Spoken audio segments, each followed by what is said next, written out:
दोस्तों मैं एक एवरेज स्टूडेंट था और दोस्ती होगी उनसे जो बहुत ही मेहनती, बहुत ही निहायत ही शरीफ बच्चे, उनसे दोस्ती होगी जो करते थे कॉम्पिटिटिव की तैयारी। जम्मू यूनिवर्सिटी में जैसे मैंने एंट्री मारी कॉलेज के बाद, तो वहाँ मुझे एक ग्रुप मिला जो लाइब्रेरी में बैठता था, धन्वंतरी लाइब्रेरी। आज मैं जो भी हूँ, बस उसी ग्रुप के मिलने पे मेरी लाइफ में ड्रास्टिक चेंज आई। कुछ ने मुझे नोट्स दिए, कुछ ने मुझे किताबें दी, कुछ ने मुझे इंस्टीट्यूट ज्वाइन कराया और मैं आज जेदादा कॉप बनकर आपके सामने बैठा हूँ कि आपकी संगत आपके बहुत काम आती है और संगत ही आपको ख़राब भी करती है। अगर आप अच्छे लोगों की कंपनी में हो तो आप बहुत तरक्की करोगे। कॉम्पिटिटिव एग्ज़ाम की तैयारी करने में काफ़ी वक्त लगता है, तो मैंने पहले अपने डाउट क्लियर किए, अपना बेस क्लियर किया, फिर उसके बाद मैं सिलेबस पे आया। फिर मैंने सारे सिलेबस का हैंड रिटन नोट्स बनाए। सब इंस्पेक्टर बन गए तो पहले तो ट्रेनिंग हो गई, बड़ी हार्ड थी। फिर ट्रेनिंग के बाद फील्ड जॉब, वो भी बहुत हार्ड होती है। नया नया सब इंस्पेक्टर, काफ़ी रगड़ा पड़ता है भाई। फिर फील्ड जॉब के बाद धीरे धीरे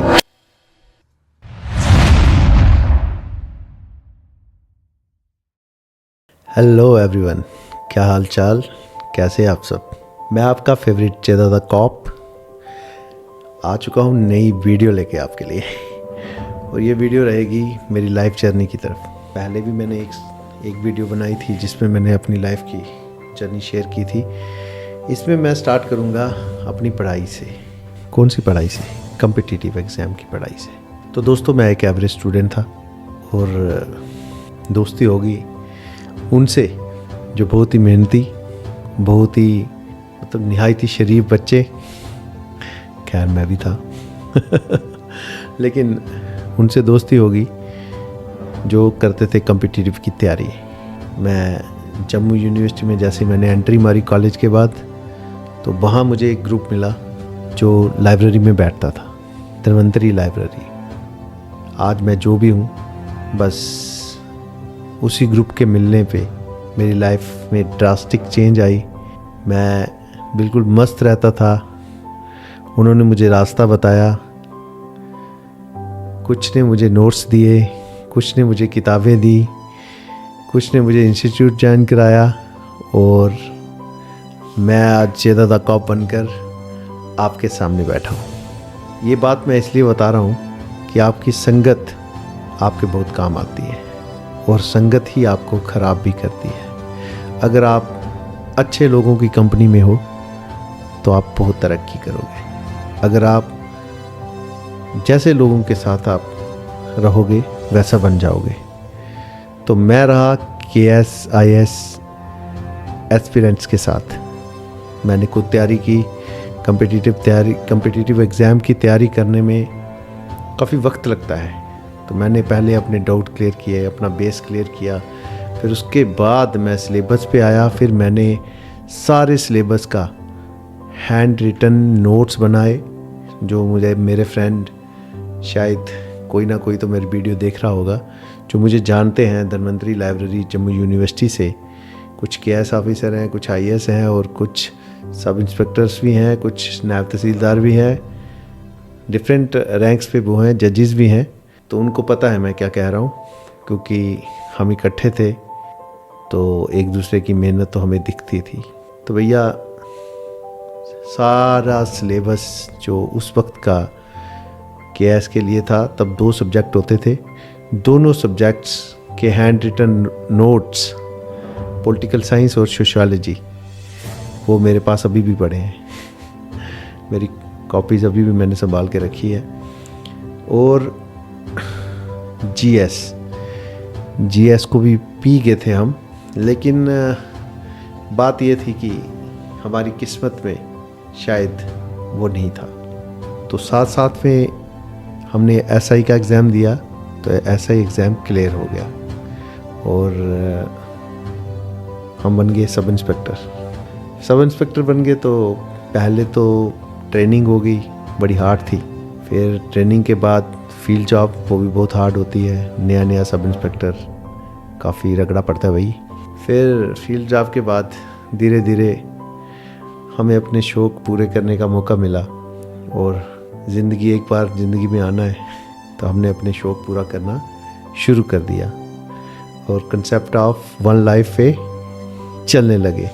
तो सबसे पहले मैंने अपनी लाइफ में रखा था फिटनेस को, और तब मैंने सोचा भी नहीं था। और आज मैं कहता हूँ कि अगर मेरी पर्सनैलिटी में से फिटनेस को निकाल लो, फ़िलहाल मेरे लाइफ में और सबकी लाइफ में अप्स एंड डाउन्स आते रहते हैं। मेरी फिटनेस, मैं अनफिट भी होता रहता हूँ बीच में फिट हो जाता हूँ, फिर से कभी बीमार हो जाता हूँ, कभी ट्रांसफ़र ऐसी जगह हो जाती है जहाँ एक्सरसाइज का मौका ना मिले।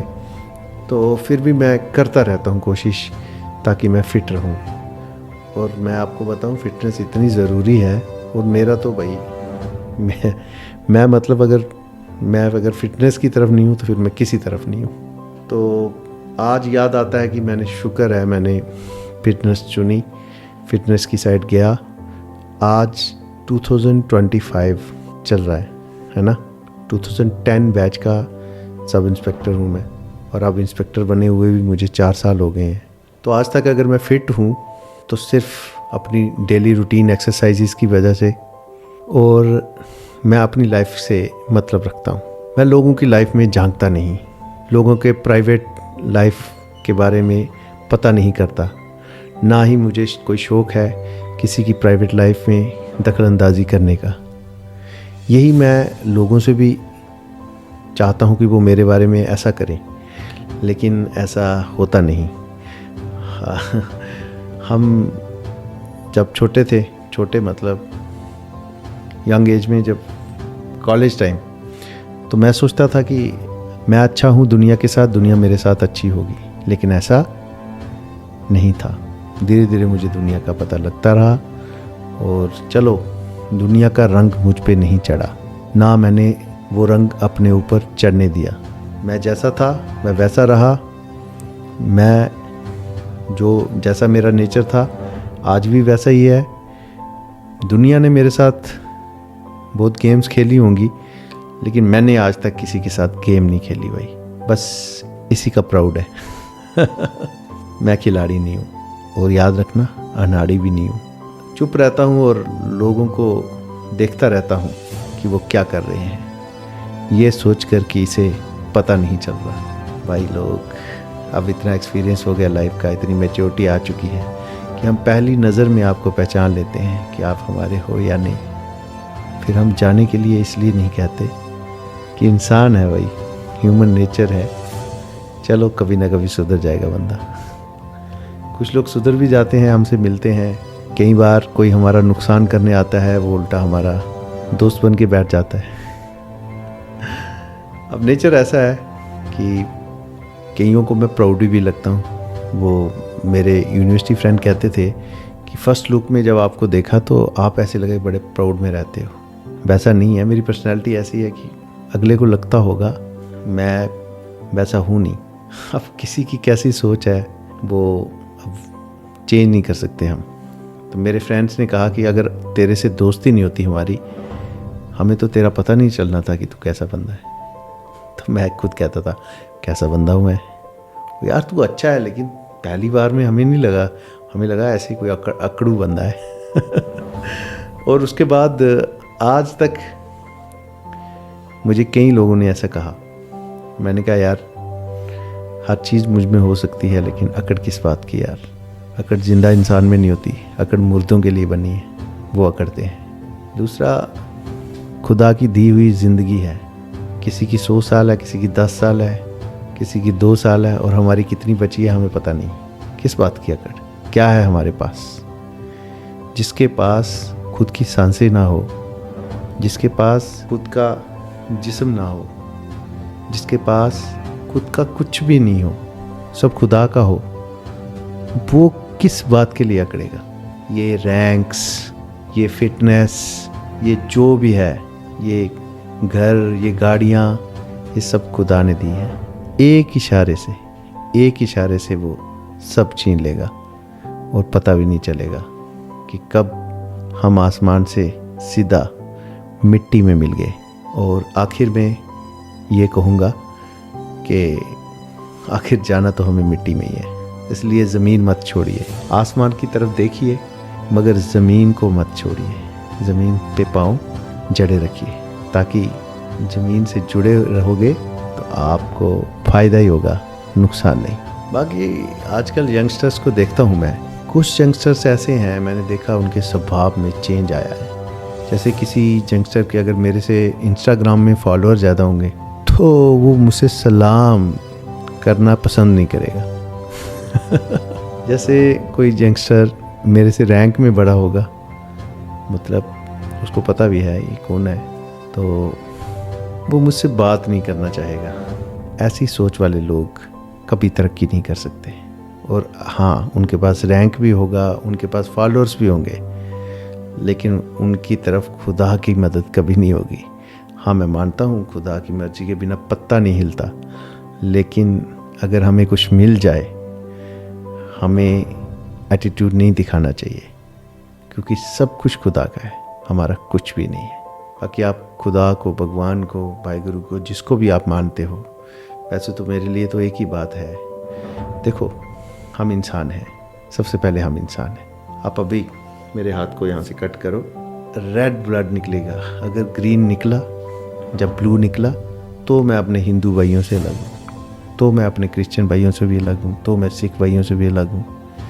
अगर सबका ही रेड निकलता है तो फिर कहाँ से अलग हो गए हम। और हमारा तो ऐसा है इंडिया में कि इंडिया में तो हम जैसे ट्राइबल हैं, हम तो, हमारी अपनी ट्राइब है, जिस ट्राइब से मैं बिलोंग करता हूँ, इसमें तो जहाँ से हम आए हैं, राजस्थान, गुजरात, वो लोग अभी भी हिंदू हैं हमारे ट्राइब वाले। जो पंजाब में बसे हैं वो सिख बन गए हैं, और हम जम्मू कश्मीर में आके मुस्लिम। रिलीजन हमारे 3 हैं, लेकिन ट्राइब हमारी एक ही है। ये लाइव एग्जाम्पल है और इसे मानना चाहिए। धर्म बाहर से आ सकते हैं, इंसान बाहर के नहीं है इंडिया में। बाकी आपस में हमें बना के रखनी चाहिए, और हम हैं ही भाई, बनानी है। और क्या इंडिया, क्या वर्ल्ड, इंसान एक ही है और भगवान भी एक ही है। तो मैं अपने सिद्धांतों पे चलता हूँ, मतलब मैंने ज़िंदगी में कुछ रूल्स बना के रखे हैं। जब मैं दोस्ती करता हूँ तो मैं धर्म और जात नहीं देखता, ना पैसा और पावर देखता हूँ। जब मैं किसी को भाई कहता हूँ तो रियल में भाई कहता हूँ, ऊपर से नहीं। और जब मैं कोई प्रॉमिस करता हूँ तो उसको निभाता हूँ, तोड़ता नहीं। बाकी इमोरल एक्टिविटीज़ में मैं पढ़ता नहीं, नशा मैं करता नहीं, बस इन चीज़ों से दूर हूँ, इसीलिए मशहूर हूँ। Thank you. Please subscribe my channel Jeda the Cop on YouTube and follow me on Instagram, Snapchat and Facebook with the same name, Jeda the Cop, Javed Iqbal Chaudhary. Thank you.